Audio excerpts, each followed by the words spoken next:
When my grandmother died, she left me the farmhouse. I hadn't been there since I was 8. My parents moved us out suddenly after something they never talked about. The place had stood empty for over 20 years. But when the lawyer handed me the deed, something in me needed to return, to see it one last time.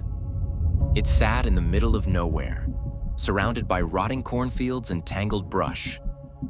The mailbox was rusted shut, and the front porch sagged like a frown. It was a forgotten place, a place that had been waiting. The air inside was stale, like something had died in the walls and decided to linger. Dust coated everything, cobwebs in every corner. Yet, nothing looked disturbed. No signs of animals, no break-ins. But the silence wasn't right. It was too quiet, too thick.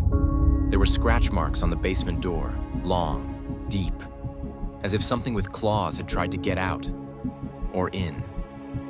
Upstairs, one bedroom was locked tight. The key didn't work. I remembered that room from childhood. I was never allowed in it. My parents told me it was just storage. That night, I found an old skeleton key hidden behind the kitchen radiator.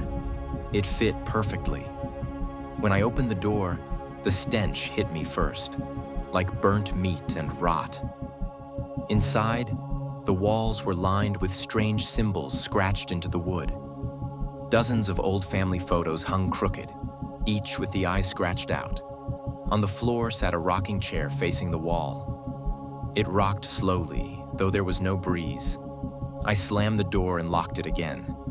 That night, I couldn't sleep. Something thumped in the attic above me. Heavy, pacing. I tried to ignore it, convincing myself it was old house noises, until I heard the breathing, right behind my door. Wet, gurgling, like lungs full of fluid. I turned the knob. The hallway was empty. The sound of footsteps walked away on the floorboards, toward the locked bedroom. The next day, I explored the property. Out back was a rusted storm cellar I hadn't noticed as a kid. The latch was chained shut with 3 padlocks. Why 3? I used bolt cutters from the shed and pried it open. The stairs were slick with moss.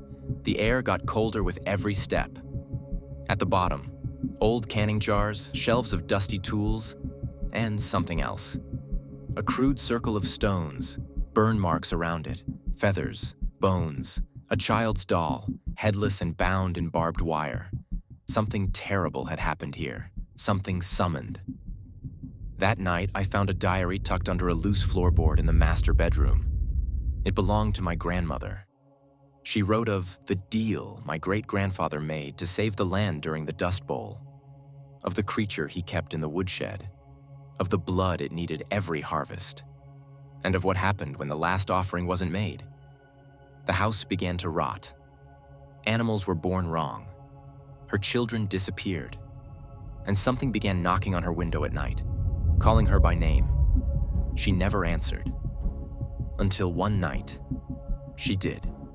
At 3:03 a.m., I woke up to scratching, not on the walls, inside them. I pressed my ear to the drywall. Something breathed back. I punched a hole through with a crowbar. Nothing but insulation and a single human tooth.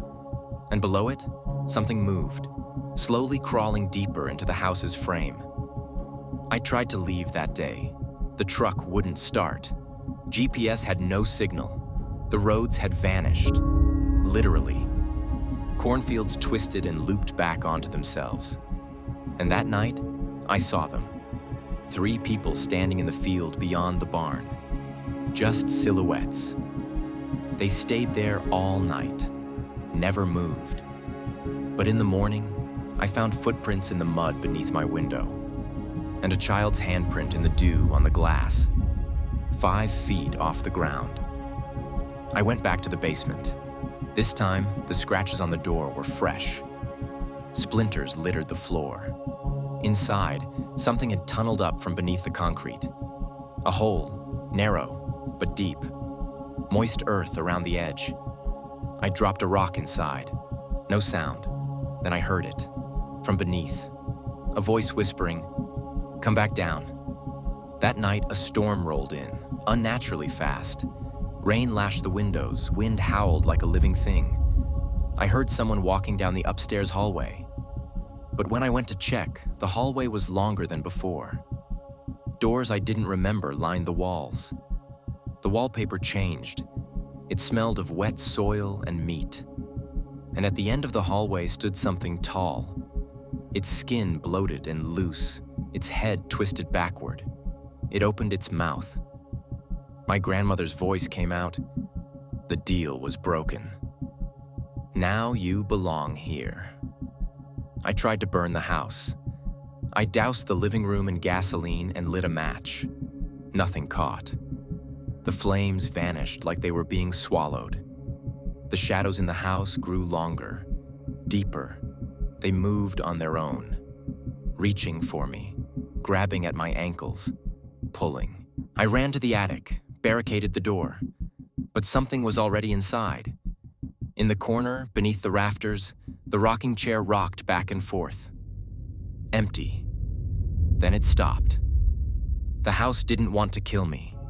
It wanted to keep me. Now I wake up every morning and feed the soil. I walk the fields that never end. I hear the whispers in the corn. Other people come sometimes.